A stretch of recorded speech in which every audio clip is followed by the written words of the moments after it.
que tem que pagar. Não, o acerto. É para conversar. Vanderlei, agora ficou bom, Vanderlei. Ficou muito bom agora. Tá bom, chefe. Excelente. Beleza, obrigado.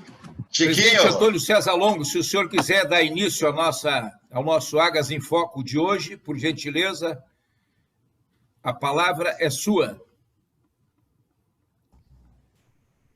Não entrou, presidente? Boa tarde, feliz ano novo a todos. Né, Obrigado, igualmente. A gente acredita que é um momento especial para a gente trocar ideias. Nós temos a felicidade de termos o Vanderlei Goulart, né, da Meta, juntamente com o doutor Fábio, que estarão à nossa disposição, mas realmente em função da diversidade dos participantes, sabendo que realmente as perguntas as dúvidas são as mais diversificadas, e também sabendo da competência de muitos dos senhores. O Vanderlei sabe, e o doutor Fábio também, que nós já comentamos, olha, o nosso público terá gente até mais qualificada ou do mesmo calibre do que os nossos palestrantes. Então, por isso que o objetivo nosso é colocar algumas regras aí, até para que o evento realmente seja bem proveitoso.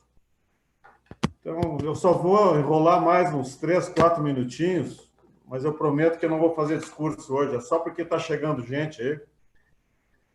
Então, para a gente definir as regras, pessoal, a ideia é que às 17h30 nós encerraremos esse evento, até porque realmente a entidade precisa dessa ferramenta, né, para outro evento, mas para tornar bem produtivo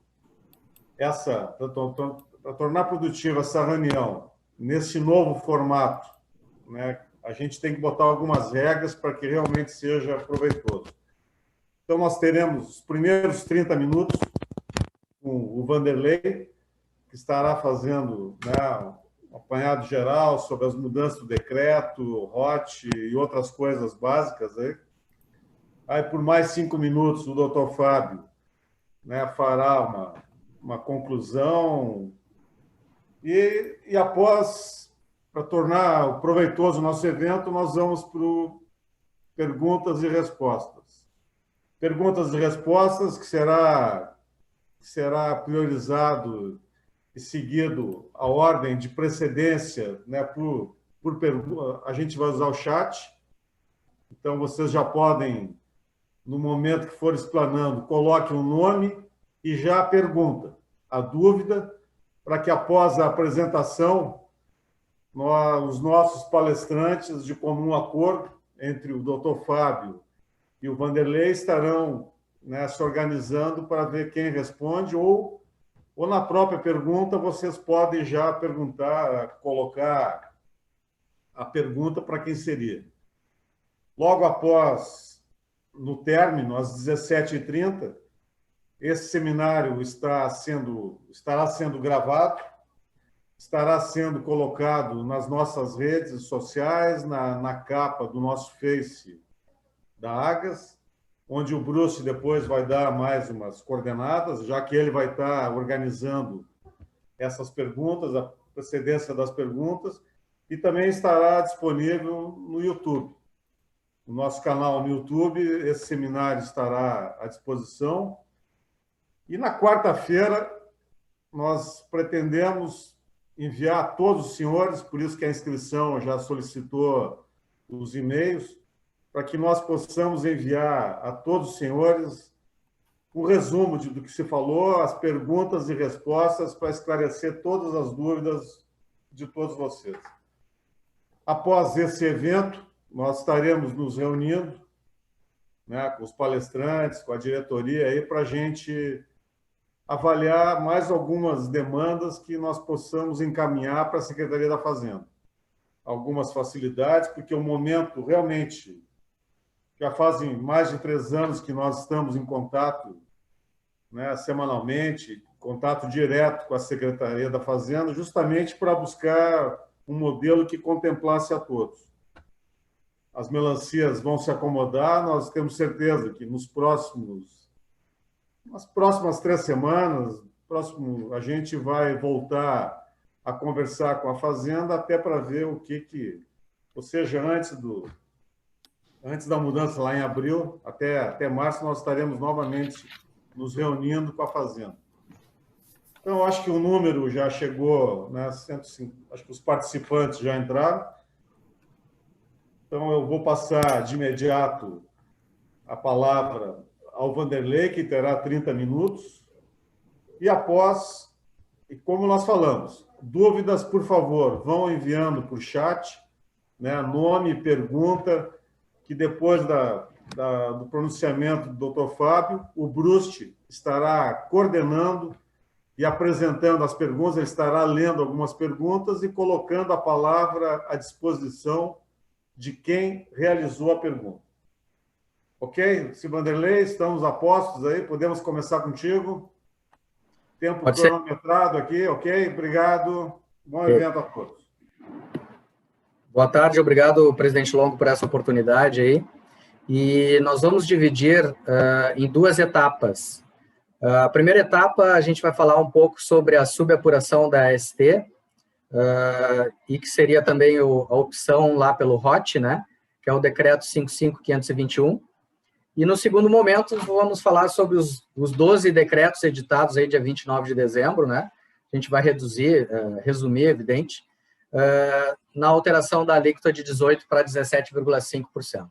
Já vamos tentar fazer tudo aí numa vez só. Bom, então, como já é sabido, lá em setembro, mais ou menos, o pessoal começou a se mexer ali, e aí foi editado o decreto 55.521, onde deu a optatividade para todas as empresas, independente de faturamento, que até 2020, até 31 de dezembro, o faturamento limite de optatividade seria 78 milhões. Né? Então, esse decreto ele veio a estender esse limite. Então, qualquer empresa do ramo varejista pode fazer a opção pelo ROT, que é o regime optativo de tributação. Que seria o que essa opção pelo ROT? Seria não fazer a subapuração. Por quê? Sabemos, né, que a subapuração por aqueles que foram obrigados lá em 2020, na maioria das vezes geraram algum débito de ICMS-ST. Evidente que tem alguns, e isso vai ser uma pergunta, Bruce, claro, é melhor eu optar ou não optar? Pessoal, a gente vai ter que fazer muita conta e tem que ser caso a caso. Mas depois a gente vai transcorrer e tentar trazer alguns exemplos aqui. Então, basicamente, em 2021, ainda teve o decreto 55.297, que prorrogou, né, também essa opção. Então, a gente tem agora até o dia 15 de janeiro para fazer a opção. O primeiro prazo era 15 de dezembro, e agora a gente tem aí mais 4 dias para fazer essa opção. Se a gente fizer a opção, volta o que era em 2018 para a maioria dos casos, ou seja, a ST ficaria definitiva. Então, se eu comprei um produto com ST, eu não preciso mais fazer cálculo para vender esse produto em questão de ICMS. Esse produto veio com ST, eu vou vender esse produto sem falar em tributação nenhuma de ICMS, certo? Então, essa seria a opção pelo ROT, pelo regime optativo, que é a mais fácil, né? É o sonho de consumo de todo contador, que eu digo, né? Compra o produto já tributado na fonte, lá na indústria, e vende o produto já substituído. Então, essa é a questão se a gente optar pela subapuração. Mas, se a gente não optar por isso, nós deveremos fazer o cálculo da nova ST, da nova apuração da ST, onde a gente poderá ter crédito ou a gente poderá ter débito nesse cálculo. Então, por exemplo, comprei lá um refrigerante da indústria, a indústria pagou a ST, né? E lá dentro desse cálculo da indústria, tem o MVA, lembram? Que é a margem de valor agregada que o próprio governo, né, estabelece. Então, lá ele estabeleceu uma margem de valor agregado de, por exemplo, 50%. E se o supermercado vender esse produto acima daquele valor do MVA, ou acima daquele valor da pauta, ele vai ter que complementar com a ST. Se ele vender abaixo, ele vai ter crédito nessa apuração de ST. Então, até 2020 era assim. A grosso modo, se eu tivesse muitas compras, eu poderia usar esse crédito que eu estou comprando, né?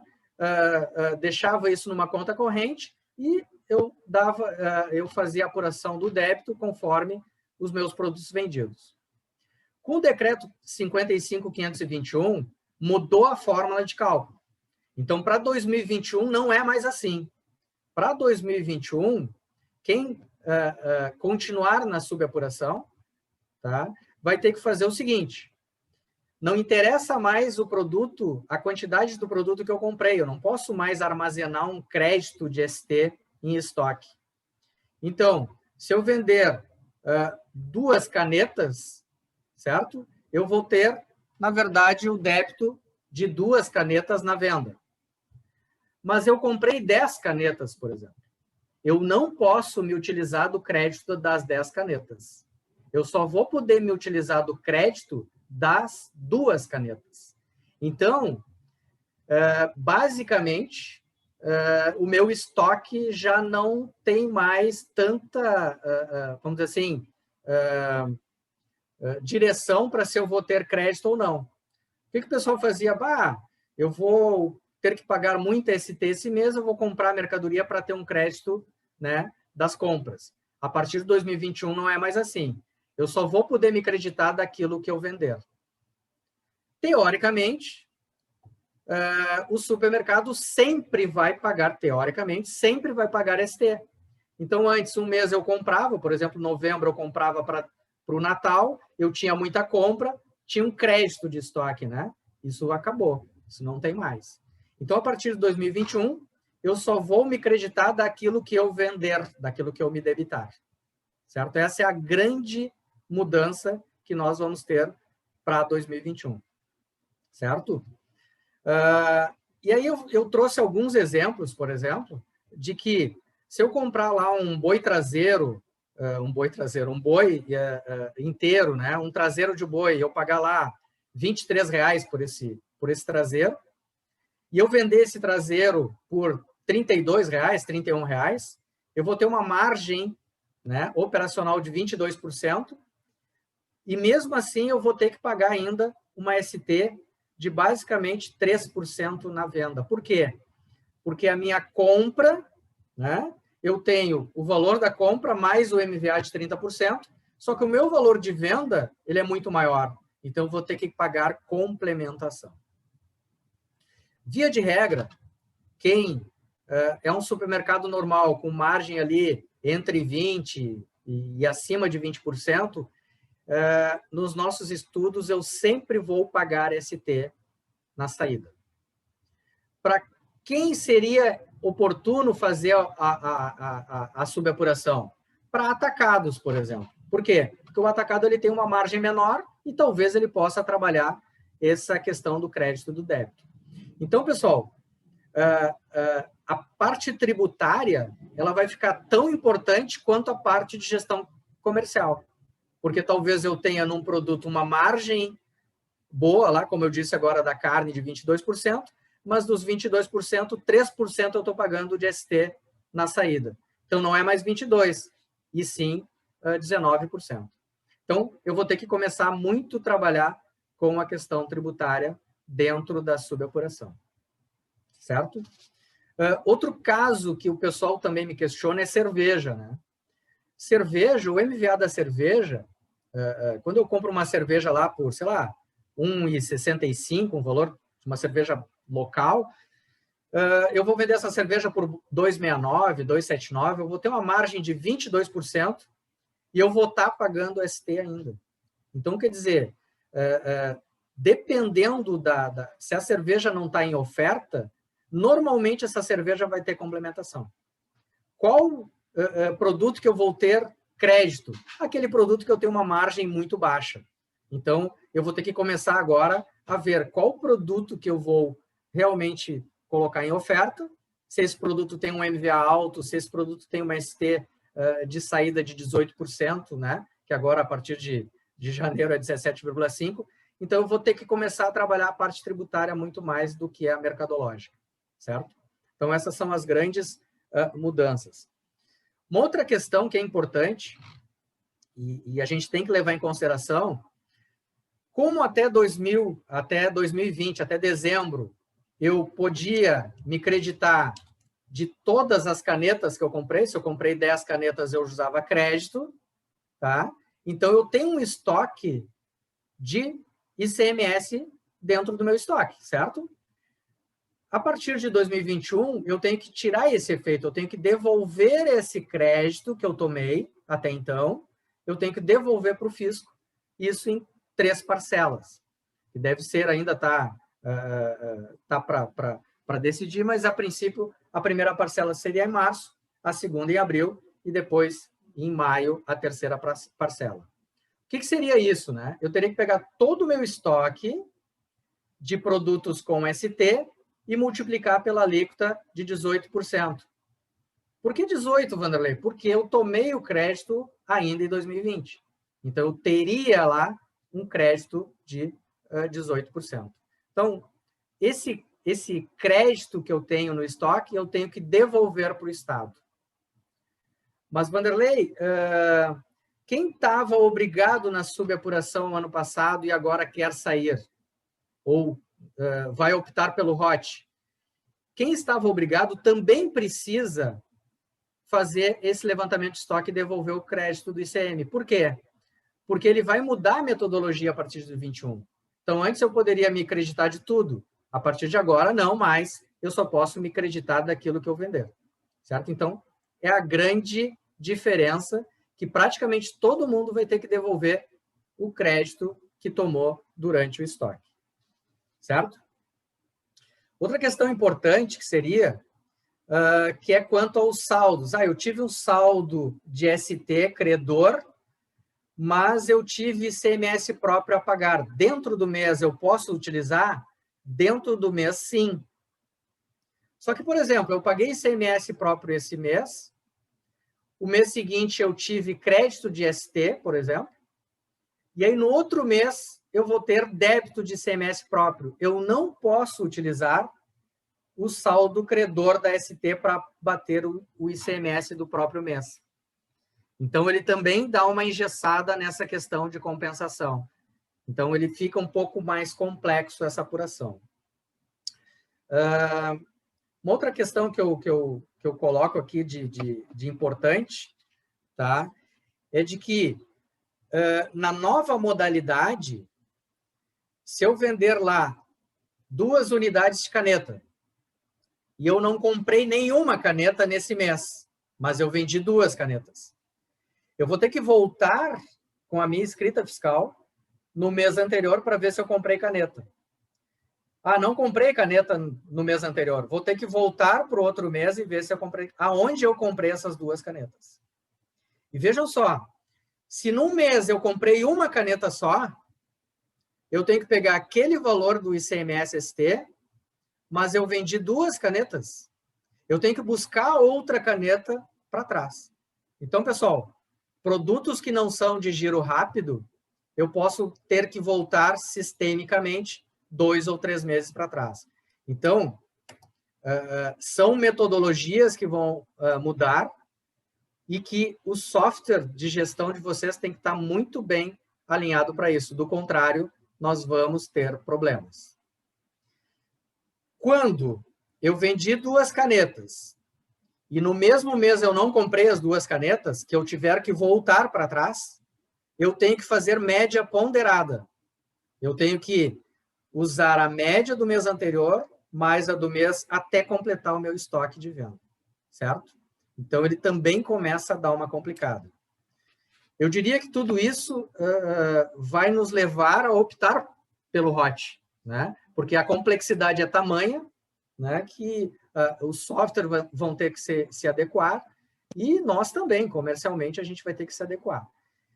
Além disso, a nova GIA, né, que a gente já entrega aí dia 15 do mês que vem, referente a janeiro, ela tem inúmeros cruzamentos a mais. Por exemplo, se eu comprei um colchão de dentro e eu vendi bife desse colchão, são produtos diferentes. Eu não posso ter isso na subapuração. Eu vou ter que transformar o meu colchão em bife para depois eu vender o bife. Então, ele vai dizer o seguinte, eu tenho que me creditar do mesmo item que eu estou vendendo. Então, essa é uma complexidade também gigante nos produtos de transformação do supermercado. Comprar caneta e vender caneta, mesmo com essa complexidade, ela é simples. Agora, imagina eu comprar um produto e fracionar esse produto, né? Eu vou ter que começar a ter rastreabilidade desses créditos. Gente, eu poderia falar aqui, o presidente Longo me deu só 30 minutos, eu poderia falar aqui amanhã toda sobre isso, mas, enfim, em regra geral, a subapuração é isso. Minha dica para quem é supermercadista, quem tem uma margem aí em perto de 20% acima disso, a optatividade pelo ROT é a melhor solução, porque eu garanto que eu não vou pagar nenhuma complementação. Tá? Depois o doutor Fábio pode falar, pode nos ajudar, porque, por exemplo, quem entrar no ROT, né, para não fazer mais essa subapuração, eu tenho que abrir mão dos meus direitos de, por exemplo, se eu estiver discutindo algum processo judicial. Mas isso, enfim, depois eu deixo para o doutor Fábio comentar. Certo? Então, basicamente, seria isso. Temos até o dia 15 de janeiro para fazer a opção. Procurem seus contadores, olhem, façam isoladamente o cálculo mês a mês, para depois a gente realmente poder fazer a opção correta. Perfeito? Perfeito, Vanderlei. Nós já temos uma pergunta do Rodrigo Marinho, lá de Guaporé, colocou ali no chat. Hoje já passamos por esse processo de mudar. Recolhemos sobre o estoque e de abril a dezembro já fazemos sobre ST, ser item a item. 2021 muda muito em relação ao que está sendo hoje? Essa é a pergunta. Bruce, só um pouquinho, deixa o doutor Fábio fazer a conclusão, porque o Vanderlei nos deu 15 minutos para as perguntas aí, né? O doutor Fábio fala. Depois eu tenho outro assunto que é o novo decreto também, tá, gente? Tá. Perfeito.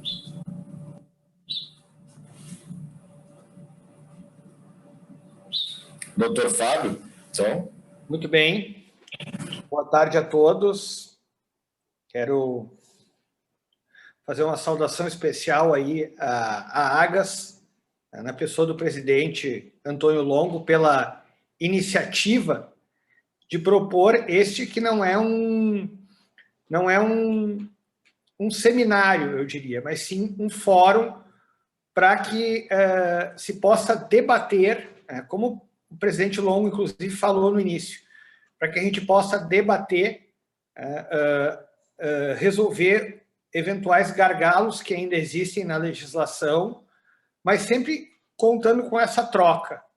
Muito importante a participação de todos, porque eu reconheço que existem questões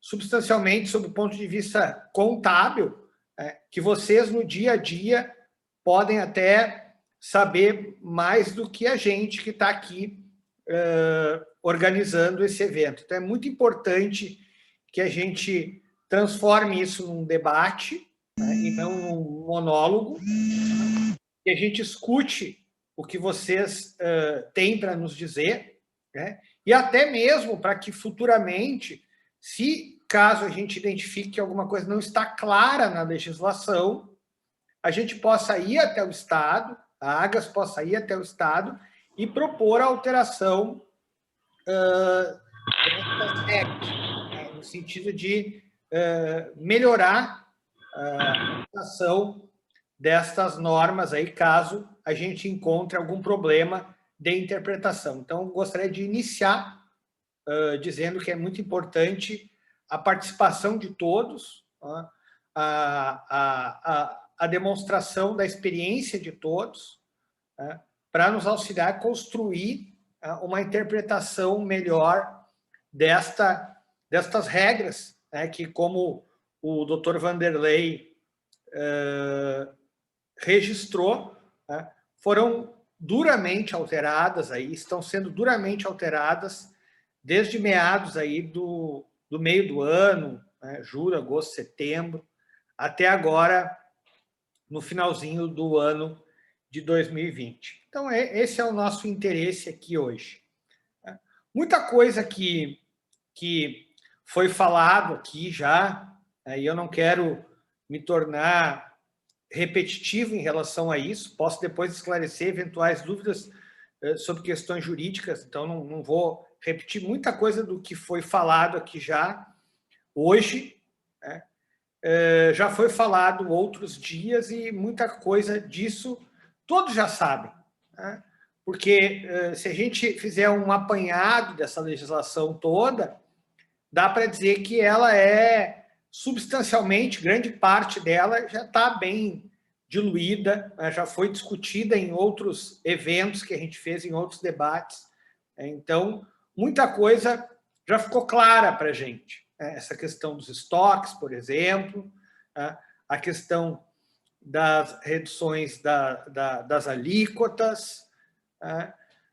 Esse debate já vem há tempo, em termos de reforma tributária. Eu escolhi 2 temas aqui para falar com vocês. Tá? Um é um tema que não é tão jurídico, mas toca na interpretação da legislação.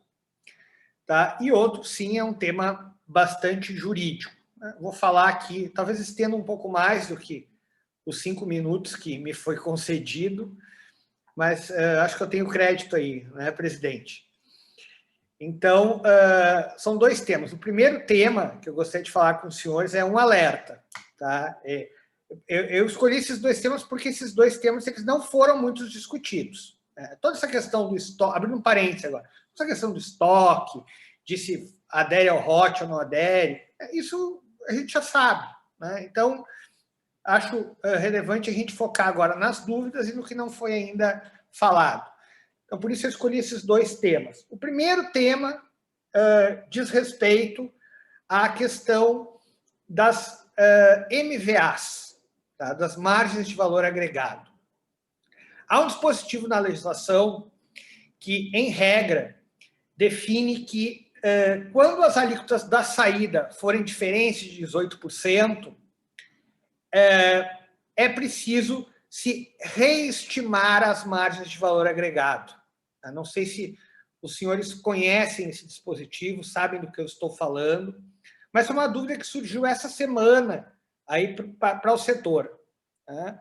Principalmente nas operações interestaduais, nas operações de aquisição de mercadorias que vêm de outros estados, né? E que se submetem à alíquota interestadual de 12%, ou quando a gente estiver falando de produto importado, àquela alíquota reduzida de 4%. Então, um dispositivo no regulamento, né, que define que quando a alíquota de saída não for 18%, deve haver ali uma reestimativa na MVA. Conhece isso, né, Vanderlei? Sim, perfeito. O microfone está aberto aí para te ajudar também. Tá? Então, o que acontece? Hoje, né, a partir de 1º de janeiro, a alíquota não é mais 18%. Né? Ou seja, como é que nós poderíamos aplicar esse dispositivo aí? Né, que, repito, determina que, quando a alíquota de saída não for 18%, é preciso se reestimar a MVA. Como é que a gente deve aplicar isso? Então, eu falei com o pessoal da Fazenda, porque agora, janeiro, aí, bastante gente de férias e festas de final de ano, enfim. Então, precisei fazer um contato pessoal lá, direto com o Ricardo, que é o subsecretário, e obtive dele, né, porque surge essa dúvida. O regulamento, inclusive, fala ali, não, mas quando for 7, mas ele não fala do 17,5, porque essa norma aí, que determina esse recálculo, é uma norma velha, né, que quando foi feita, ninguém imaginou que a alíquota ia deixar de ser 18, tipo, ia passar para 17,5. Então, essa regra ela não está, digamos assim, em conformidade com a situação atual. Tá? E a pergunta que se faz é, bom, então eu tenho que seguir esta regra e fazer um recálculo dessa MVA, já que eu não estou aplicando mais 18% na saída e sim 17,5%, e a resposta da Fazenda foi sim, você deve fazer o recálculo. Nas operações interestaduais, esse recálculo vai gerar uma diferença. Tá? Nas operações internas, não, porque proporcionalmente, tudo que vai entrar agora com 17,5% e o que vai sair com 17,5% também. Então, este é um primeiro ponto. A minha sugestão, para quem não está muito assim, digamos, em sintonia com esse trecho da legislação, minha sugestão é que os senhores e os seus setores contábeis, especialmente, deem uma atenção a esta regra, certo? Para quem supostamente não se deu conta disso, dê uma atenção a essa regra. Por quê? Porque eu já notei, tá? Vocês são adquirentes de mercadorias, tá? Mas eu já notei que existem fornecedores que estão fornecendo para vocês e que estão fazendo este recálculo, e outros fornecedores que não estão fazendo esse recálculo. Tá? Então, a gente tem duas formas de interpretar, em concreto, hoje, essa regra. Tem gente que fala que não precisa, e tem gente que fala que precisa, que tem que fazer esse recálculo. Então, vamos ficar atento a isso. A minha sugestão é de que seja conversado com os fornecedores, até sugerir aí, sugerir aí para, no caso, um adquirente, um supermercado, fosse feita uma espécie de circular, um ofício, para ser encaminhado para os fornecedores, noticiando essa questão, de que este cálculo nas operações interestaduais precisa ser redimensionado, porque a saída não é mais 18, e sim 17,5%, isso vai gerar um reflexo na MVA. Então, repito, já concluindo este ponto, minha sugestão é que o senhor deem uma olhada nisso e fiquem atentos. Uma pergunta, mas e se eu receber sem esse ajuste, isso vai dar algum problema? A princípio, não, certo? Por quê? Porque essa regra teria que ter sido modificada e o que me parece é que o Estado não se deu conta disso. De forma que eu imagino que agora, nas próximas semanas, semana que vem, ou na outra semana ainda, essa regra já seja modificada. Tá? Mas, enquanto isso, não. Mas eu não imagino que isso vai gerar algum problema. Todavia, caso não haja essa modificação e isso vá, digamos assim, vá se tornando recorrente, aí nós temos que atuar junto ao Estado para resolver esse problema. Então, a questão é, fiquem atentos a esta regrinha aí dos ajustes de MVAs em operações interestaduais. Depois o Vanderlei pode complementar aí, porque ele tem mais essa expertise do cálculo contábil. Eu estou mais assim na interpretação e aplicação da legislação. Então, esse é o primeiro ponto. O segundo ponto que eu queria falar, esse sim é um ponto mais jurídico, mais questão assim de advogado, é a questão relativa à renúncia de quem adere ao ROT. Tá? Para situar os senhores, tá? A regra de adesão ao ROT, ela prevê uma renúncia ao exercício de direitos. Direitos que já estão constituídos ou que estão para ser constituídos. Por exemplo, se eu vou aderir ao ROT e eu tinha uma ação judicial onde eu pleiteava a restituição da ST recolhida maior, e eu ganhei esta ação lastreada lá naquele julgamento do Supremo, e eu quiser aderir ao ROT hoje, em tese, né, na letra fria da lei, eu terei que renunciar a este direito. Esse é o direito constituído. Direito a constituir, né, são, por exemplo, os casos em que eu não tenho ação judicial, mas fiz um pedido junto ao Estado, ou um pedido até judicial, para reconhecer aquele período que transcorre ali entre o julgamento do Supremo e a entrada em vigor da legislação estadual, aqueles 2 anos ali, a partir da decisão do Supremo. Tá? Então, em tese, se eu aderir ao ROT agora, né, eu também teria que renunciar. Se eu tenho lá, por exemplo, um pedido de restituição administrativa desses valores, ou de creditamento dessas diferenças, esses saldos positivos que eu, em tese, paguei demais, eu teria que abrir mão disso pelo fato de eu estar aderindo ao ROT. Tá? Isso é o que está na norma. Tá? Isso é o que está na norma de adesão ao ROT. O que eu penso sobre isso? Tá? Eu vou falar agora, lastreado, inclusive, em precedentes judiciais, que eu, inclusive, alguns em que eu, inclusive, atuei como advogado, e que eu tomo de empréstimo para resolver essa questão, que são aqueles casos dos refis federais, onde o contribuinte aderia ao refis e também assinava uma espécie de renúncia, no sentido de que, se ele está aderindo ao refis, ele não poderia nunca mais contestar o valor que ele estaria ali confessando como devido.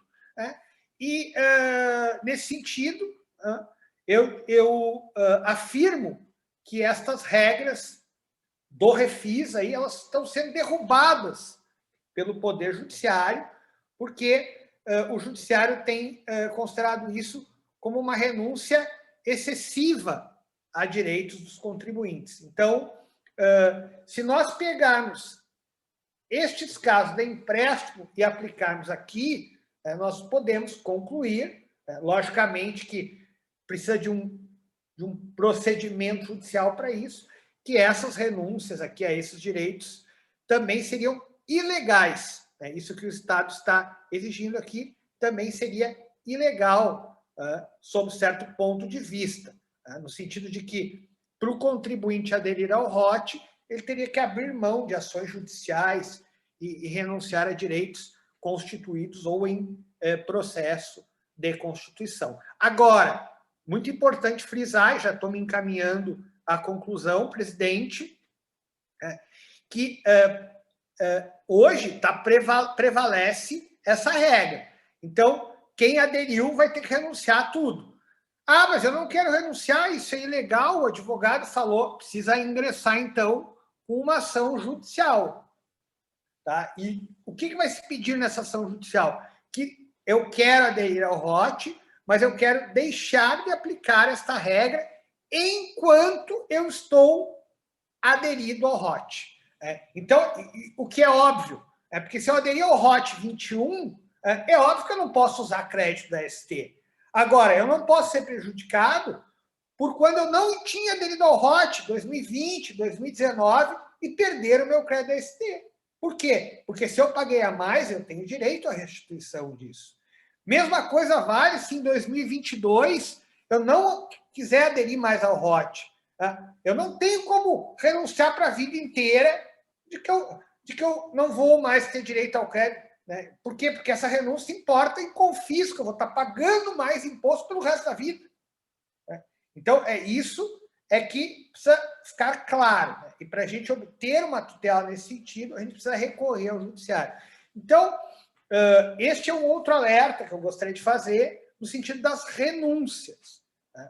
Eu acho até que existe um espaço para a gente conversar um pouquinho com o Estado sobre isso, mas não há tempo para isso agora. Isso é uma coisa que precisa ser construída a longa discussão, a longo prazo. Então, vamos ficar atentos também a essas renúncias. Quem tem ação judicial e adere ao ROT pela interpretação da norma, pela aplicação literalizada desta norma, né, está abrindo mão dos seus direitos, certo? Está abrindo mão do que pagou a mais no passado e também no futuro, tá bem? Saindo do ROT, no caso, certo? Então, são essas duas questões que eu gostaria de falar. O resto, eu encerro sinalizando aquilo que eu já falei no início. O resto, para mim, está muito claro, tá? Toda essa questão dos estoques, essa questão também da escrituração, de como faz a apuração, das médias ponderadas. Acho que isso já foi bastante discutido, né? Mas, evidentemente, que nós aqui, tanto eu quanto o Vanderlei, como também aqueles que possam nos ajudar, estamos abertos aí a ouvir as dúvidas dos senhores, discutir e, inclusive, se for o caso, levar eventual pleito aí de alteração da legislação ao governo do Estado. Ok? Muito obrigado. De minha parte, por enquanto é isso. Ok, obrigado, doutor Fábio. Eu devolvo a palavra ao Vanderlei, né, para fazer uma explicação mais sobre o novo decreto, a redução das alíquotas, para depois a gente começar perguntas e respostas, e para quem chegou depois, se reforçando que as perguntas serão por escrito, né? O nosso chat já está recebendo dúvidas e perguntas. Então, após a explanação do Vanderlei, o Bruce inicia, né, os questionamentos. Obrigado. Vanderlei, vamos lá. Bom, dando sequência, então, nós tivemos aí, dia 29 de dezembro, 12 decretos editados, né? Dentre um deles, o 55692, onde, basicamente, ele reduz a alíquota de 18% para 17,5%. Entre outras modificações lá, que permanece a alíquota dos combustíveis, mas focado hoje aqui para supermercados, a gente vai falar na alíquota de 18% para 17,5%. O doutor Fábio comentou ali, e eu ia também tocar nesse assunto, mas que bom que ele já deu a introdução. A questão, eu acho que tem que observar realmente é o ajuste do MVA, bem colocado pelo doutor, de que, por exemplo, um MVA editado pelo decreto da alíquota interna de 36,21 lá, de alguns produtos, esse MVA, para quando eu comprasse de fora do estado a uma alíquota de 12%, ele corresponderia a 46,18%. Com a nova alíquota, ele vai baixar um pouco. Então, ele vai baixar para 45,29%. Então, ele está baixando aí praticamente 1%. Tá? Então, concordo. Evidente que a gente teria que aplicar aquela fórmula. Tem uma fórmula onde eu preciso levar em conta a alíquota interestadual, que é 12%, a alíquota interna, que é 18%, né? E é uma fórmula matemática onde eu chego ao novo MVA ajustado. Concordo com o doutor Fábio que talvez fosse uma desatenção do Estado, né? E hoje, realmente, a gente está recebendo mercadorias de fornecedores que estão usando a mesma MVA de 2020 e estamos recebendo também as MVAs ajustadas. Então, está uma confusão generalizada. Mas concordo, e eu acho que a posição nossa aqui é que o MVA deve ser realmente ajustado. Por quê? Porque a alíquota agora é de 17,5% e não mais 18%. E a alíquota de entrada lá pode ser 12% ou pode ser 4%. Então, a minha indicação é de que aplique a fórmula. Quem não tiver a fórmula, depois a gente pode passar. É bem simples, mas fazer os novos cálculos das MVAs interestaduais. Na questão que...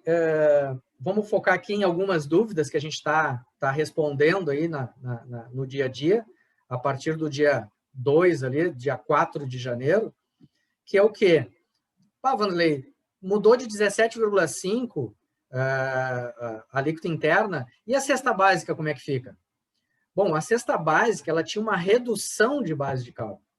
Então, a redução de base de cálculo que antes era, por exemplo, 61,11%, agora a redução ela vai ser 60%.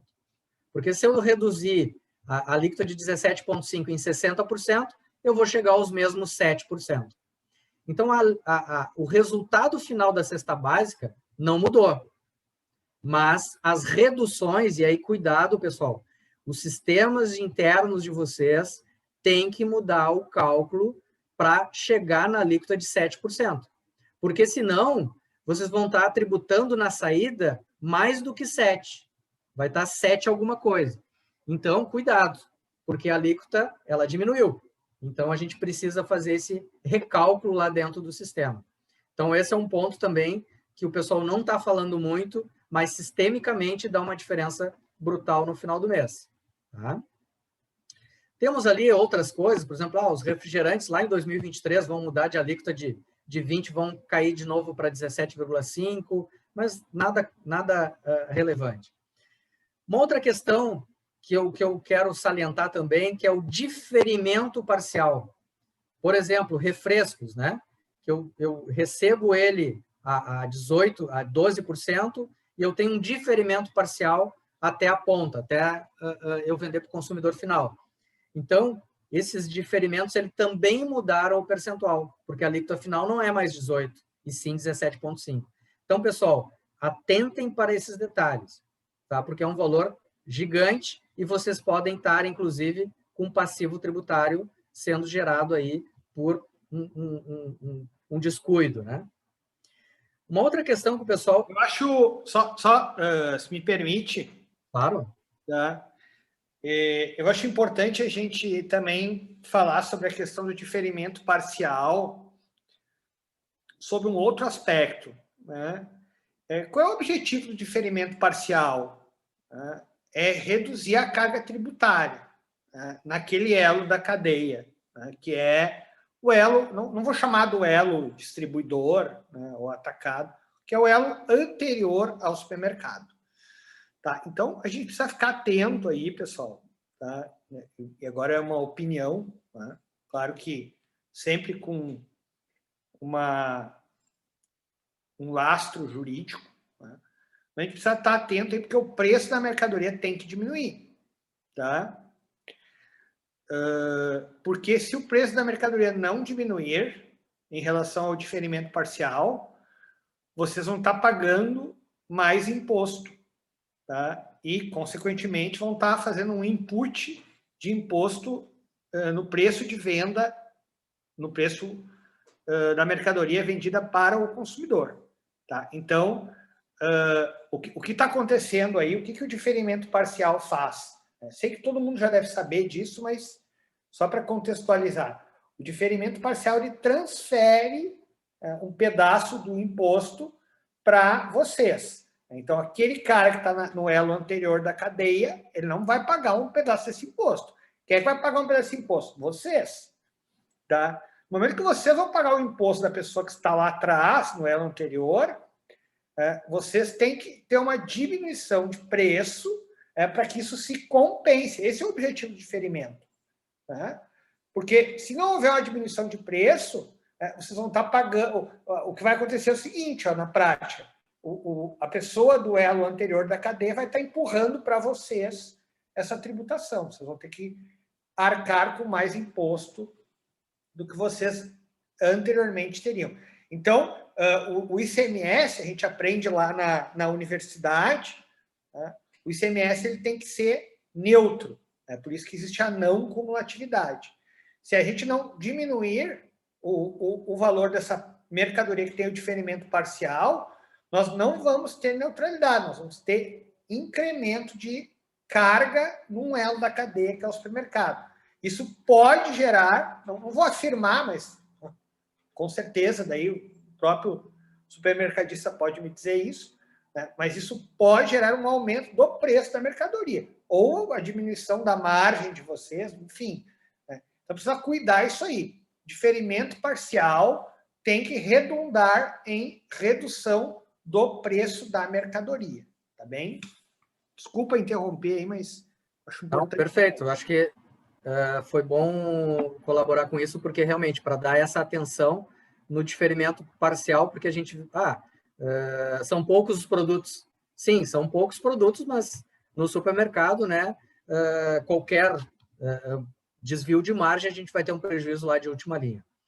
Uma outra questão que foi muito falado, né? E é uma questão que eu acho que agora a gente precisa conversar, e a Agas também precisa, daqui a pouco, fazer um estudo, a gente está aí para isso, que a alíquota interna, ou seja, a alíquota entre contribuintes, um fabricante vendendo para um distribuidor, um fabricante vendendo para um supermercado, essa alíquota interna seria 12%, foi amplamente divulgado isso, né? E o pessoal já está querendo fazer vendas entre contribuintes a 12%. Não, ainda não.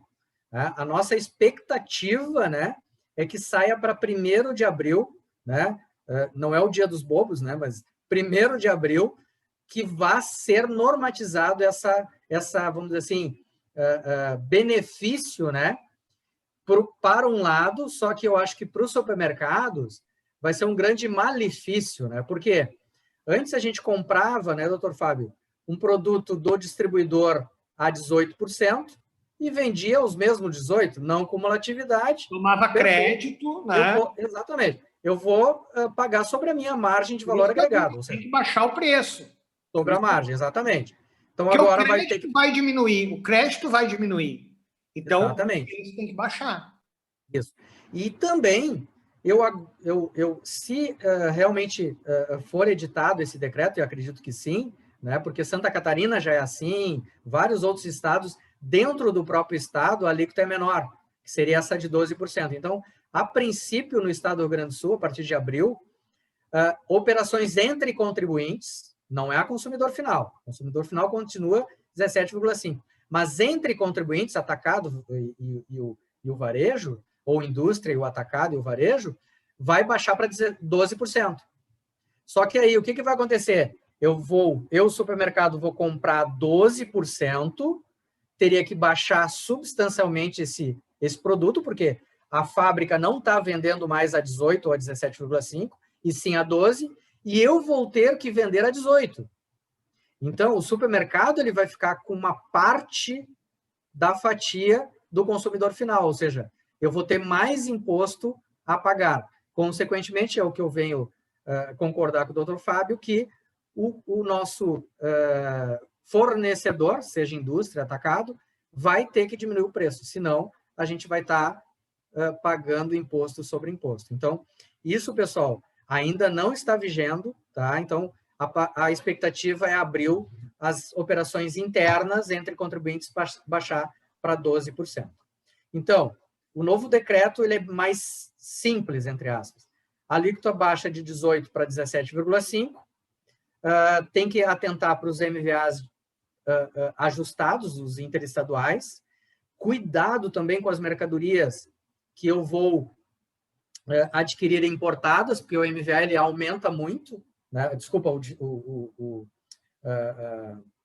MVA ajustado vai aumentar muito, então cuidado com as mercadorias importadas, né? Então,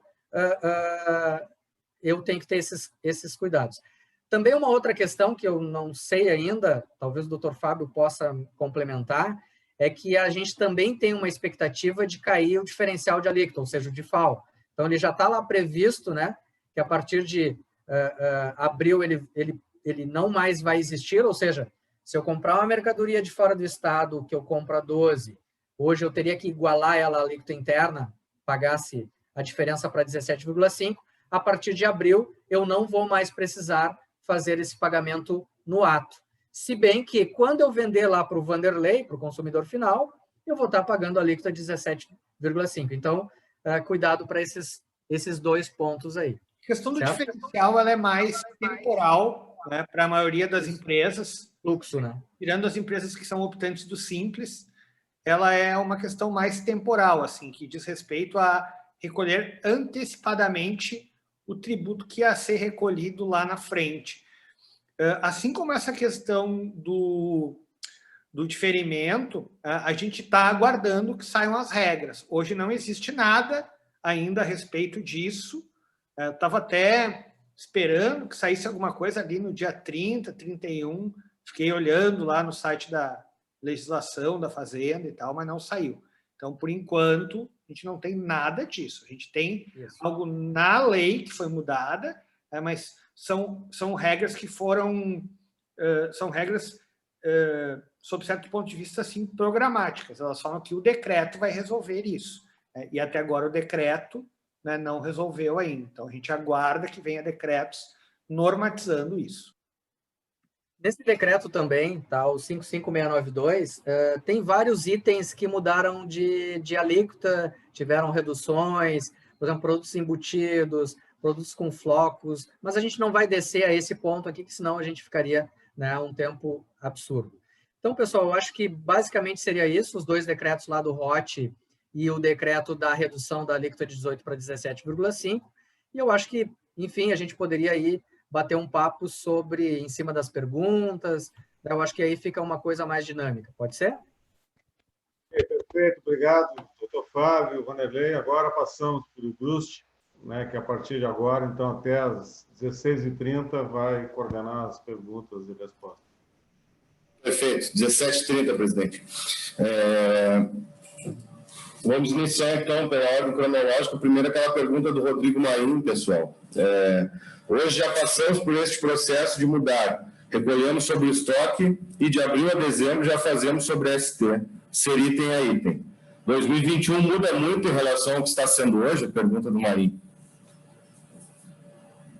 Bom, não muda muita coisa. Eu acho que eu esqueci de um detalhe, Brust, e que seria importante comentar agora, de que quem fizer a subapuração em 2021, né, quem não optar pelo ROT, quem fizer a subapuração, terá que, a princípio, entregar o estoque de mercadorias de ST mensal.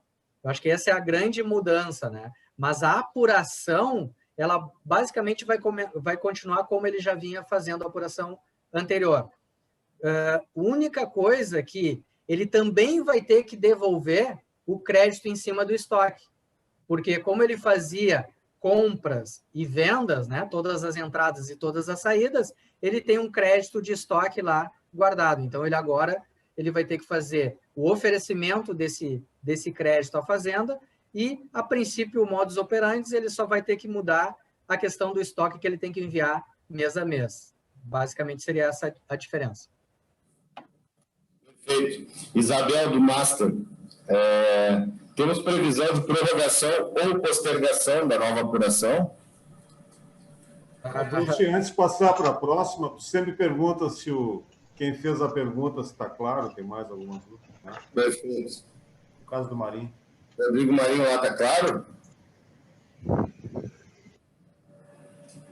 Está claro, sim.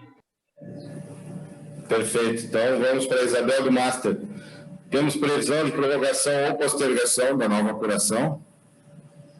Bom, a gente não trabalha com prorrogação, né? Então, eu acho que hoje eu acreditava que não seria prorrogado de 15 de dezembro e foi prorrogado para 15 de janeiro.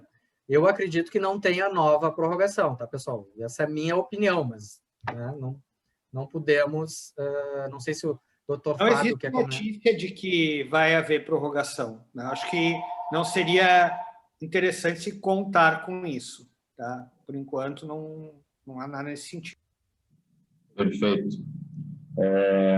Aproveitar, a Isabel tem mais uma dúvida. Se tiver saldo credor de ICMS-ST em 31/12/2020 e transferir para o ICMS próprio neste período, terá que fazer algum ajuste ou poderá usar o saldo para compensar o ICMS próprio ou ST em janeiro de 2021? A princípio, ela vai ter que lançar esse saldo no conta corrente e fazer ajustes no momento que ela for utilizar no ICMS próprio, né? E ela tem outra opção também, que no decreto 55521 deu, que é solicitar a restituição, né? Também pode-se fazer isso, tá? Só que não sabemos quando o Estado, né, vai pagar isso, mas também tem essa possibilidade. Mas eu acredito que ela tenha que fazer o ajuste, né, e depois ir abatendo isso no ICMS próprio, porque se ela não fizer a subapuração dali para frente, não tem mais o que fazer com esse saldo credor de ST. E para o governo do Estado não é interessante devolver em dinheiro, e sim devolver em compensações de crédito, tá? Isso não está claro, mas eu acredito que vai sair alguma coisa em cima disso para utilizar, sim, no próprio o saldo remanescente de 31 de dezembro. Ok? A Isabel complementou a pergunta dela, que é a dúvida dela sobre a possibilidade de postergação ou prorrogação, não se referia ao ROT, mas sim sobre a nova forma de apuração. Nada, nenhuma notícia, né? Nada, não acredito que saia nada de mudança. E eu até arriscaria dizer assim, ó, que acho impossível disso ser prorrogado, porque o Estado já vem divulgando isso há muito tempo. Tá? Então, não vejo um argumento para o Estado prorrogar a forma de apuração. Né? Como eu falei, quando fiz a minha fala, são questões que nós já discutimos aqui, né, há bastante tempo, e eu sei que vai mudar, eu sei que vai ser difícil, enfim, né, questão de sistema, como o Vanderlei falou, aí os contadores se preparar, mas não me parece que o Estado mudaria isso agora, esse prazo, né, sob o argumento de que está muito em cima, né, vamos dizer assim, porque essa é uma questão que já está aí posta faz tempo. Né? Não sei, mas a minha opinião é essa. Perfeito. É isso aí, Isabel.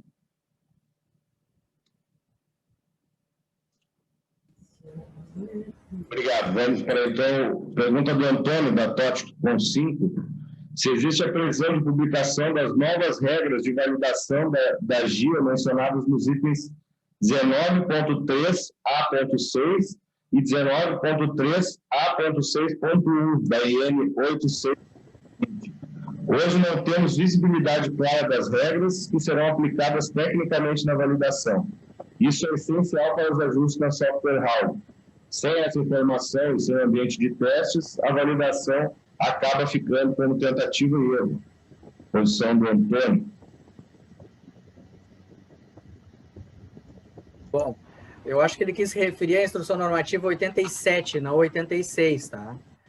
Na 87 realmente não estava claro esse item, tá? Mas foi editada a 96, a 96/20, onde deixa claro o procedimento que tem que adotar quanto a essa questão ali do software, né? Então, eu pediria para dar uma olhada a 96/2020, tá bom? Perfeito. Isso aí, Antônio. Boa tarde. Na verdade, a gente até tem acompanhado bem de perto isso, inclusive a 96 aí, mas o que a gente gostaria de ter é mais visibilidade, e isso acho que não é particular da software house em questão aqui que a gente atua, mas de uma parte mais técnica do funcionamento do validador, né? Porque a gente, quando gera FD aí com todas essas instruções das novas normativas, a FD por si não faz uma validação tão crítica quanto a GIA acaba fazendo, né? E todas as outras plataformas que a gente atua aí relacionadas a algum tipo de validação, a gente tem um acesso a algum tipo de documento um pouco mais técnico, ou que seja um ambiente de testes para a gente previamente enviar e testar esses arquivos, até visto a quantidade de mudanças aí, a gente vai trabalhar com registros diários aí, de médias de ST por produto, vai ser um arquivo bem grande, e a gente gostaria de ter uma visibilidade melhor das regras de validação mesmo. Hoje a gente tem relatos aí de alguns contribuintes que já existem novas validações na GIA hoje para competência dezembro, e isso a gente não tem uma visibilidade melhor. Não sei se isso é só uma dor que eu tenho visto aqui, ou se mais alguém tiver nessa mesma situação, puder contribuir aí. Eu acho que eu entendi.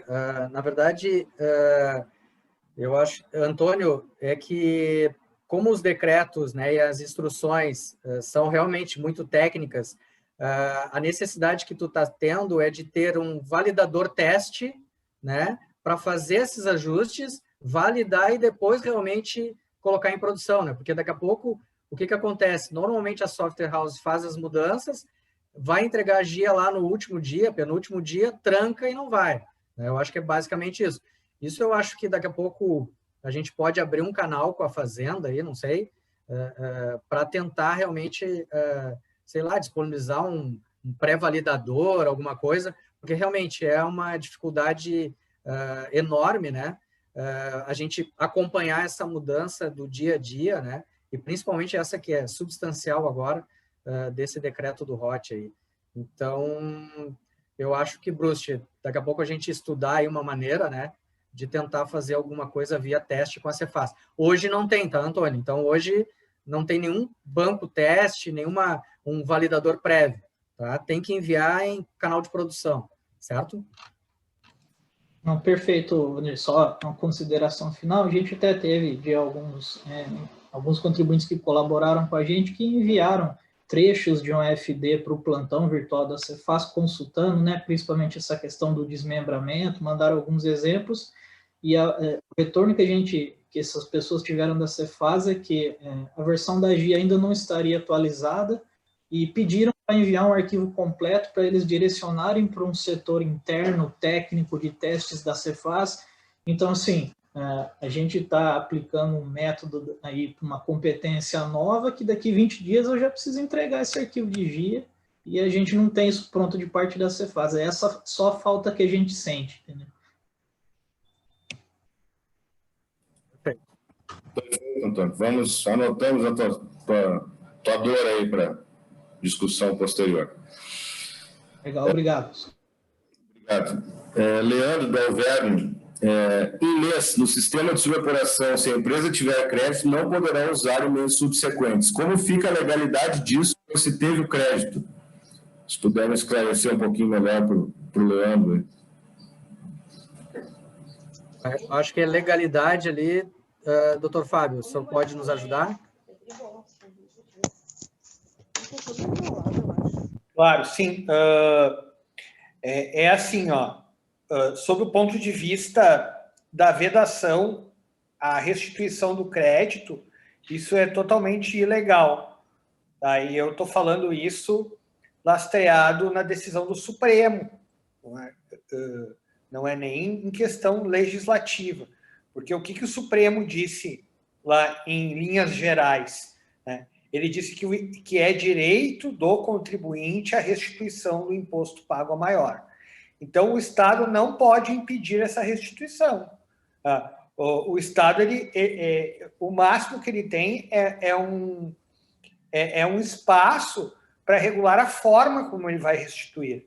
Então, ele pode dizer que vai restituir mediante compensação com ICMS próprio, mediante compensação com ICMS-ST, mediante adjudicação, como tem algumas regras lá que falam no regulamento, para outros casos, não é?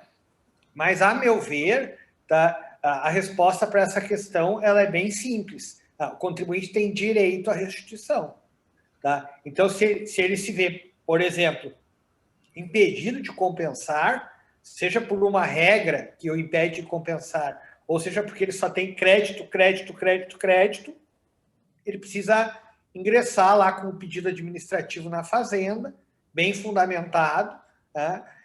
E no momento em que ele recebe eventual negativa desse pedido pela Fazenda, ou transcorrido o prazo legal para a Fazenda se manifestar sobre esse pedido, ele deve transferir isso para o judiciário. Nós, né, eu já tenho casos assim, inclusive uma questão que, inclusive um setor que está demandando isso, mas a Fazenda não está se opondo, é o setor dos combustíveis, onde eles acumulam créditos, né, não tem como usar isso, mas a Fazenda está aceitando os pedidos de restituição, está aferindo o valor dos créditos, está concordando, né, e agora a gente está indo para a etapa final de como é que ela vai devolver isso. Se ela vai devolver, ou se ela vai autorizar que eu, entre aspas, venda esse crédito.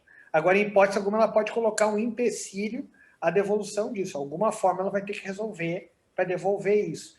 O que eu aconselho? Que se isso travou, faz um pedido administrativo para a Fazenda, fala com o seu advogado lá, faz um pedido administrativo bem fundamentado para a Fazenda, fundamentado na decisão do Supremo, fundamentado na análise sistemática da legislação estadual do ICMS, o Estado vai responder, né? Dependendo do que o Estado responder, né, pode levar isso para a Justiça ou aguarda uma forma de resolver administrativamente. Fala com o seu advogado lá, que vai orientar isso. Mas, em hipótese alguma, o Estado pode vedar o aproveitamento desse saldo ad eterno.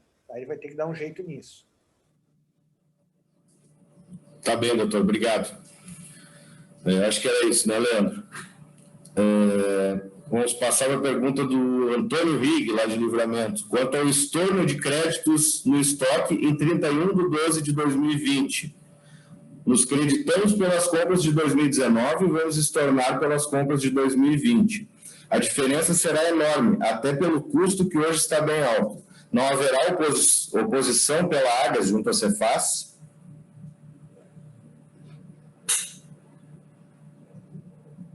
Bom, só para realinhar, eu não posso falar pela Agas, mas, enfim, o que estaria devolvendo agora seria a compra de mercadorias que a gente fez durante 2019 e 2020, basicamente 2020, porque hoje a gente gira aí a rotação de estoque aí em torno de 20 dias. Então, a compra de 2019 me gerou um crédito que eu utilizei ou no ICMS próprio do mês de dezembro ou vou ter saldo credor para frente. Então, esse crédito que eu utilizei, se eu não entrar na subapuração no ano seguinte, seria injusto eu ficar com esse crédito. Então, eu teria que devolver esse crédito em 3 parcelas. Assim como, lá em março de 2019, se vocês voltarem, era o contrário. Lá a gente não tinha apuração nenhuma de ST em fevereiro, né? A gente teve que levantar o estoque em 28 de fevereiro e, a partir de março, a gente fazia a subapuração. Aí a Cefaz disse o seguinte, olha, tu não pode pagar ICMS, ST, se tu não tem o crédito do teu estoque. Então, lá, se vocês lembrarem, a gente teve o crédito referente ao estoque de 28 de fevereiro de 2019. Então, agora seria basicamente a devolução disso, né?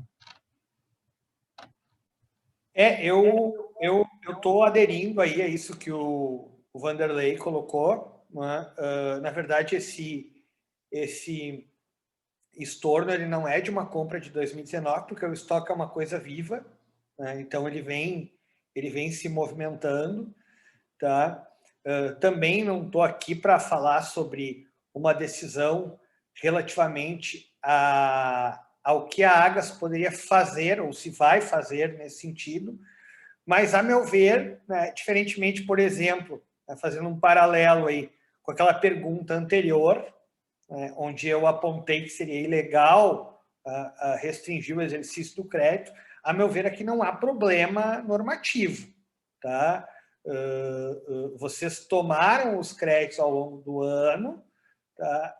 Teve empresa aí que eu conheço que ficaram 6 meses sem pagar ICMS, né? ou mais até, né? Por conta desses estoques. Outras eu aconselhei agora na virada do ano a, no máximo que fosse possível, virar sem estoque, né? Para poder devolver menos, né? Agora, não existe nenhuma, pelo menos na minha opinião, né? Não existe nenhuma ilegalidade nisso, não. Não vejo o que a Agas poderia fazer em relação a isso, né? Porque esse crédito ele foi adjudicado lá atrás, né? E agora, como vai mudar o sistema, teria que fazer o estorno deles. Mas não é o estorno da compra de 2019, né? É o estorno do que está no estoque, né? Claro, eu digo isso partindo do pressuposto do que foi comprado em 2019 já foi vendido, né? Já foi realizado ali, aproveitado crédito, débito de ST, enfim, né? Mas realmente assim não vejo o que poderia ser objeto de argumentação para que não haja esse estorno, né? Porque esse crédito foi tomado, né? E vai ser tomado, e vocês vão estornar e vão tomar de novo, né? Acho que é importante frisar isso, né? A única coisa é que vocês vão passar a tomar na saída da mercadoria, né? E não na entrada, como era antes. Então, não vejo nenhum problema, nenhuma ilegalidade nisso, mas como o Vanderlei falou e eu falei no início, a questão que nós podemos discutir aí lá na Agas, e caso haja alguma vontade de se opor a isso, nós podemos aí depois encaminhar e discutir.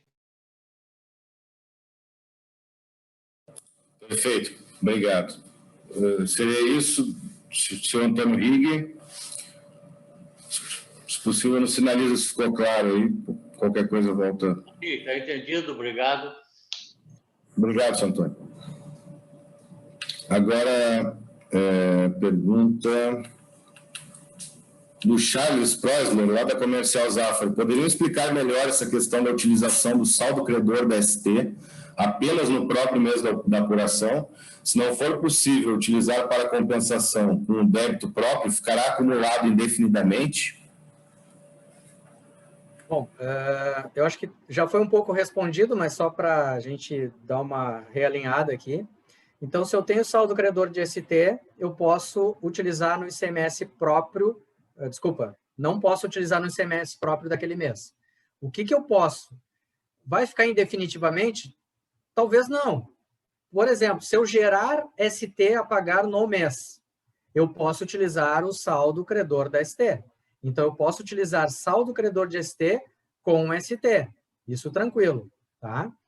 Agora, eu acho também, tá? Isso é uma opinião minha, que a Cefaz, ela talvez venha normatizar isso. Por quê? Ela diz no último decreto que eu posso pedir restituição desse valor, né? Que é o que o doutor Fábio já comentou. Então, a gente também tem essa opção. Então, não que eu vá ficar com esse dinheiro perdido. Evidente que se eu passar lá 3, 4 meses sem gerar ST a pagar, aí é evidente, concordo aí com o Charles que eu vou ficar com esse crédito meio que parado. Mas eu posso abater no ST do mês, certo? O que eu não posso confundir é com o ICMS próprio, porque são duas apurações diferentes, principalmente quando vira o mês seguinte, tá bom? Não, e tem outra coisa também, né? Eu já falei, já usei essa expressão, mas vamos de novo, que é a questão da interpretação sistemática da legislação, tá? Porque a legislação, tá, ela define que se você faz o pedido de restituição, tá, e o pedido é deferido, tá, o seu crédito é reconhecido, veja bem, eu não estou falando que eles vão devolver, eu estou falando que eles reconhecem que você tem o crédito. Você pode lançar na GIA isso, e aí aproveitar, aí isso se torna um crédito geral, né? E a legislação permite isso, você pode lançar na GIA e compensar com o ICMS próprio. Mas isso não é regra do regime da ST, não é dos 25 ali e tal. Isso é uma regra geral de restituição de ICMS pago a maior, tá? Ou seja, tu precisa passar por um processo administrativo dentro da fazenda, eles falam, ok, você tem o crédito, aí corrigido, né? Aí você vai lançar na GIA, a partir dali fica suspensa a correção, e você pode aproveitar com o ICMS próprio, né? Precisa fazer um processinho administrativo para isso. Perfeito, doutor Fábio. Acho que era essa a dúvida aí do Charles, está sanada. Agora o Cássio Rocha, trazendo de novo a questão das softwares houses aí. O aperto das novas regras e a falta de uma versão atualizada da GIA, faltando apenas 30 dias para a entrega da obrigação, não traz a segurança mínima necessária para software houses se adaptarem para as empresas permanecerem na suboperação 25B. O governo está forçando todos a aderir ao ROT. Observação do Cássio. Não sei se vocês querem fazer um comentário. Eu acho que é a mesma dor ali do Antônio, né? Da TOTS, que eu acho que... E Cássio, tu talvez tenha razão. A complexidade é tão grande, né? De continuar na subapuração, que talvez seja mais conveniente o pessoal aderir ao ROT. Então, e realmente, num prazo aí de... Hoje a gente está a 30 dias da entrega da GIA nova, né? 34 dias da GIA nova, e a gente não tem nenhuma versão aí para fazer os testes. Eu concordo contigo, mas eu acho que o Bruce também já já elencou, aí talvez a gente faça um canal aí para ter um teste, uma área de teste, alguma coisa assim, né? Perfeito, Vanderlei. Já fizemos essa anotação aí. Queria pontuar uma questão aí, tá? Claro. E isso nem é... Não estou aqui falando mal do Estado, né? Mas é óbvio que o Estado ele tem todo o interesse em que as empresas façam adesão ao ROT. Tá? Não sei se a gente pode chamar isso de forçar, né? Mas o Estado tem interesse que as empresas façam adesão ao ROT, porque o Estado sempre foi contra essa questão aí de devolver a ST. Né? Se eu assumir aqui a minha posição como advogado, eu concluo que isso é um absurdo, tá? Que é um absurdo ROT, né? Porque o contribuinte acaba pagando mais imposto. Tá? Agora, quem criou essa situação de devolução aí foram esses contribuintes que, lastreados, na minha opinião, foram ao Poder Judiciário brigar para reconhecer os seus direitos. Agora, o Estado ele está mais ou menos assim numa encruzilhada, né? Para ele não é legal isso, ter que ficar olhando, fiscalizando, devolvendo, né? Fazendo regimes assim paralelos. Né? Para eles isso, para o Estado isso é ruim. Então é óbvio que o Estado quer voltar ao status quo, né? que é o status de ST definitiva. Né? Agora, isso é justo? Isso é legal? Não, isso não é legal, não é justo, mas é o que melhor cabe na proposição do Estado. Né? Então, por isso a gente, sim, reconhece que o Estado ele tem todo o interesse em que as empresas façam a adesão ao ROT. Ok, doutor Fábio, obrigado. O Éder, lá do supermercado Dinos, em 2020 fazíamos o cálculo da subapuração ICMS-ST e pagamos ao Estado em 3 parcelas o valor referente ao estoque de 31/12 de 2019. Agora, em dezembro de 2020, aderimos ao ROT. Teremos que pagar novamente sobre o estoque de 31/12 de 2020 das mercadorias com ST? Bom, respondendo o Éder aí, deu para entender o seguinte: 2019 ele fez a apuração por obrigatoriedade, 2020 ele optou por fazer a subapuração, tá? Ele optou, então ele já está na regra do 25B, do artigo 25B do primeiro decreto, então ele já está apurando a AST pelas mercadorias da saída. Então, se ele já está apurando dessa forma pela venda, ele é a única opção que ele não precisaria devolver o estoque. Por quê? Porque realmente ele já devolveu esse crédito em 31/12 de 2019. Então, é a única opção que ele não precisaria devolver o estoque. Então, se ele está fazendo a apuração pelo artigo 25B, que é sobre a venda, então ele não está interessando as compras, ele não precisaria fazer a devolução do crédito do estoque agora. Até porque ele só está se creditando na velocidade da venda. Tá? Então, Éder não precisaria fazer o inventário e nem a devolução.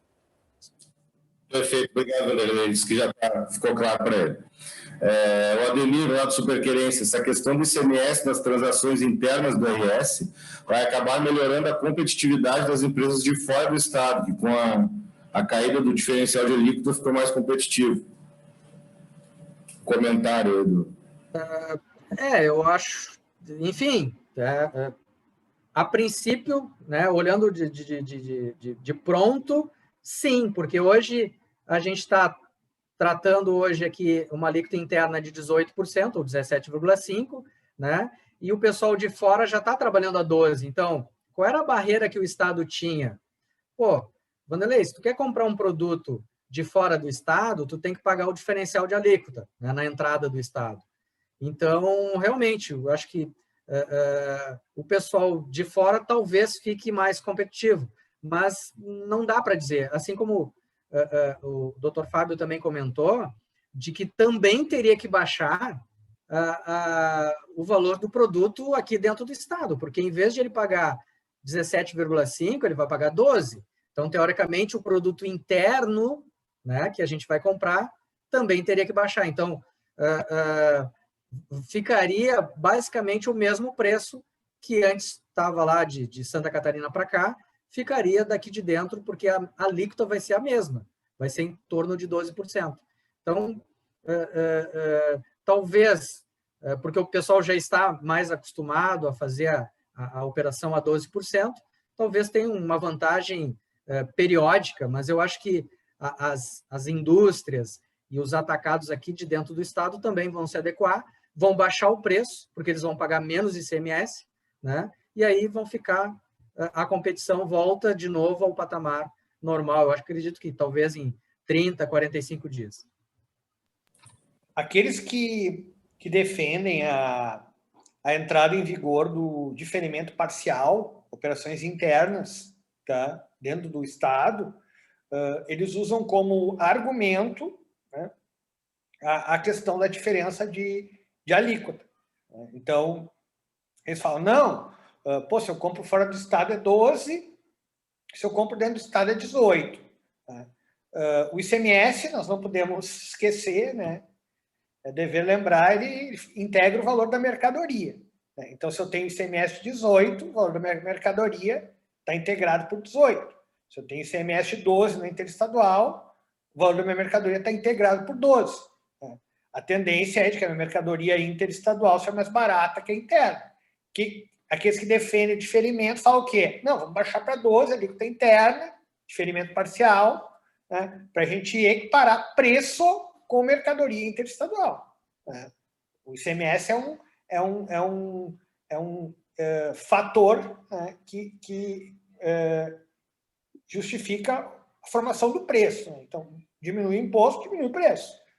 Essa é a ideia do diferimento. É por isso que eu disse, né, como o Vanderlei falou, a mercadoria deve mudar de preço quando mudar a tributação. Aí, em tese, né, não vai haver essa concorrência. Compra de fora do Estado 12, compra dentro do Estado 12. O preço tem que ser igual. Questões aí mercadológicas só que podem influenciar em mudança de preço. Né? Não questão tributária. Perfeito. Nós temos uma série de questões ainda, né? Vamos responder a do Bruno do Super da Praia aqui, mas se porventura algumas faltarem, nós respondemos em virtude do tempo, certamente mandaremos a todos as respostas aí pedidas pelo chat, tá? O Bruno Super da Praia, será publicada uma nova tabela de MVA e MVA ajustada para 2021? Bruno, eu acho que já meio que comentou, né? Eu acho que o Estado passou desapercebido, ele deve regulamentar isso, passar uma nova alíquota de MVA ajustado, mas tu pode aplicar a fórmula. Então, hoje é bem simples, tu aplicando a fórmula, tu chega no MVA ajustado, como foi a introdução lá do Dr. Fábio, né? Que ele colocou realmente a atenção no MVA. Então, se tu não tiver essa fórmula, a gente pode passar, pede aí para a Agas que a gente já passa para vocês, tá bom? Mas não precisa aguardar o Estado publicar, porque senão vamos estar à deriva, né? Perfeito, pode entrar em contato, tá, Bruno? Sem problema. Caroline, lá do Boa Vista, Rede Boa Vista, a devolução dos créditos dos estoques será utilizado o valor do estoque aplicado à alíquota de 18% generalizado? Não, na verdade, a gente tem que fazer o levantamento de estoque dos produtos de ST, somente os de ST, e aqueles que são tributados com alíquota de 12, reduzido, por exemplo, para a cesta básica, né, para 7, nós vamos aplicar o 7. Aqueles que a gente tem 12%, vão aplicar 12. Aqueles que é 18, 18. E quem é 25, 25. Tá? Então, tem que aplicar a alíquota do produto em si. Tá? Cuidado. O valor do estoque é o valor do custo médio de aquisição. Não é valor de venda. Tá? Eu tenho visto esse erro muito comum. O pessoal faz lá, tira uma listagem de estoque e pega o valor de venda. Claro que vai dar um valor absurdo de ICMS a pagar. Então, o valor é de custo médio de aquisição de estoque. Tá? Perfeito. Clyde, lá da Cotrijal, é possível aproveitar saldo credor da ST de períodos anteriores para bater nas parcelas referentes ao valor do estorno da ST dos estoques? A princípio, sim, tá? Porque na última que a gente teve ali também de 2019, o Estado não se pronunciou, mas no final das contas a gente conseguiu abater. Então, eu acredito, isso não está normatizado, mas eu acredito que se tu tem saldo credor de ST e tem que pagar X parcelas, né, 3 parcelas de estorno de crédito de ST, é tranquilo que vá poder fazer a compensação, tá bom? Esse é crédito de mesma natureza, não está vedado pelo regulamento ali na parte do ajuste, né? ST com ST, aquela história ali. Não pode, tá? Temos mais duas aqui no chat, acho que a gente pode responder essas duas e depois, se tiverem outros, podem enviar por e-mail, né, pessoal? Patrícia Zito, Supermercado Borges. Quem já é ocupante do ROT e vai permanecer também terá que apurar estoque novamente e pagar, como já fez em 2020? Não, quem é optante pelo ROT e vai continuar no ROT, já fez isso lá em 31/12/2019. Então, não tem que fazer nenhum levantamento de estoque para esse efeito, né, do bloco H lá das devoluções. Até porque ele não está apurando crédito de estoque, crédito de compra de ST. Então, quem está no ROT vai permanecer no ROT, ou quem está no ROT e vai fazer a subapuração, não precisa fazer o oferecimento do crédito de aquisição da ST. Quem está no ROT, quem já estava no ROT, né, no caso, não tem saldo sobre o estoque, né, porque não fazia a subapuração. Então, esse não tem obrigação aí em relação a isso. Perfeito. Wagner Cotribá, me gerou uma dúvida. Em 2020, quem estava obrigado a fazer a subapuração ainda podia gerar crédito ST para entradas e débitos pela saída. É somente em 2021 que a subapuração será pelas saídas, tendo que fazer toda a rastreabilidade dos itens, certo? Se ele não estava obrigado a fazer a subapuração pelo artigo 25B, ou seja, ele não era um atacado, ele não faturava acima de 78 milhões lá em 2019, tá? Ele fazia de um jeito, ou seja, compras vezes vendas. A partir de 21, não tem mais essa modalidade, agora é só sobre a venda. Então, não interessa o que eu comprei, entre aspas, né? Eu tenho que fazer a apuração sobre a venda e rastrear a minha compra para mim adquirir o meu crédito de entrada. Perfeito. Nós temos comentários do Adrian e do Rodrigo Marinho, mas não são perguntas. Então, quem tiver qualquer outro tipo de dúvida, pode entrar em contato aqui com os canais da Agas. Nós temos prazer em acionar os nossos especialistas aí do dia para te dirimam quaisquer dúvidas. Lembrando que esse seminário aqui vai ficar à disposição no YouTube da Agas, no Facebook da Agas, a partir de quarta-feira, tá, pessoal? Então, vai ficar íntegra aí para poder ser revisado, quem quiser assistir novamente. Ao agradecer aí ao Vanderlei e ao Dr. Fábio Canazaro, eu queria chamar o presidente Antônio Longo para fazer um encerramento. Pessoal, então, obrigado pela participação de todos. Agradecer em especial ao Vanderlei e ao Dr. Fábio. E, como o Bruce falou, nos colocar à disposição, né, a gente vai fazer uma ata desse questionamento e a gente vai se reunir com a nossa equipe tributária, jurídica, para ver essa demanda, o que nós vamos procurar até essas melancias estarem acomodadas. A gente está atento para facilitar a operação de cada um, mas o importante é que todos entendam que o governo foi estratégico nisso, precisa arrecadar mais, não foi o que ele imaginava, mas a gente mantém uma boa relação e vamos continuar juntos. Ok, doutor Fábio e Vanderlei, por favor, as suas considerações finais. Obrigado a todos. Queria só registrar aqui, mais uma vez, a minha satisfação em estar conversando sobre esse tema com os senhores, colocar à disposição tanto a entidade quanto também me colocar à disposição para eventuais dúvidas. não é? E dizer que o tema não termina, tá? Esse é um tema que vivo, né, que está vivo, e a gente vai seguir aí debatendo, vai seguir estudando, como o presidente Longo falou, né? E vamos seguir em contato com o Estado, tá? Para sempre buscar aí a melhor aplicação e interpretação da legislação para o nosso setor. Tá? Muito obrigado, uma boa tarde a todos e até a próxima.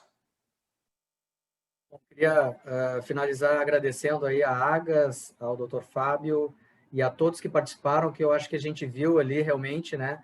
As dúvidas foram muito direcionadas, né? A saldo credor de ST, restituição, devolução do estoque, pessoal sistêmico também ali, que a gente já pescou algumas dificuldades, e eu acho que esse seminário, esse fórum, né, serve para isso, para a gente esclarecer algumas coisas e também a gente pegar alguns assuntos para a gente trabalhar e aprofundar mais ainda. Queria agradecer aí a todos os participantes, obrigado, e estamos à disposição. Qualquer coisa também é só entrar em contato via Agas, via Meta, a gente está aí à disposição para ajudar no que puder nessa questão dos supermercados. Um abraço. Obrigado, pessoal. Seguimos à disposição. Obrigado, doutor Fábio, presidente Longo. Até a próxima quarta-feira, esse seminário, então, nas redes sociais da Agas. Vamos preparar uma ata aí com o apanhado geral de tudo que foi discutido, tá bem? Contem conosco aí para quaisquer dúvidas. Um abraço. Um abraço.